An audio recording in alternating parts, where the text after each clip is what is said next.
నమస్తే అండి అందరికీ.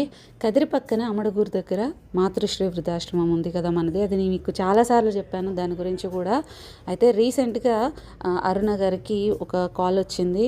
కదిరి గవర్నమెంట్ హాస్పిటల్ దగ్గర చాలా జాలికరమైన పరిస్థితుల్లో ఒక ఆవిడ ఉంది అని చెప్పేసి కాల్ వచ్చింది.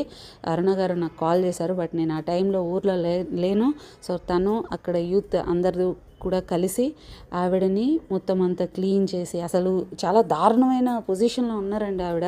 నేను పూర్తి వీడియోలు పెడితే చాలామంది సెన్సిటివ్ ఉంటారు, దాన్ని చూసి తట్టుకోలేరని నేను వీడియోలు పెట్టలేదు.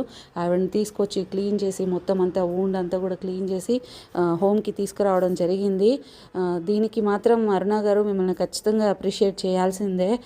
అండ్ నేను ఇంతకుముందు చెప్పాను, ఇలా ఎప్పుడైనా మనం సడన్గా ఒకరిని తీసుకొచ్చినా కూడా ఈవెన్ అక్కడ ఉన్న వాళ్ళది కూడా మీరు రెస్పాన్సిబిలిటీ తీసుకోవచ్చు. మనలో చాలామందికి ఉంటుంది, అరే మన వాళ్ళు అలా బతుకుంటే ఇంత బాగా చూసుకుంటాం, అంత బాగా చూసుకుంటాం, లేని వాళ్ళని తీసుకురాలేం. బట్ ఉన్న వాళ్ళకైనా మనం ఒక సౌకర్యం అనేది కల్పించి వాళ్ళని జాగ్రత్త చూసుకునే అవకాశం ఉంది. సో మీరు ఎవరైనా ఈవిడ రెస్పాన్సిబిలిటీ తీసుకుంటామంటే పర్ మంత్ 3000 తోటి మీరు అరుణ గారికి కూడా మీరు కాల్ చేసి ఆ డీటెయిల్స్ అన్నీ కూడా తెలుసుకోవచ్చు అండి.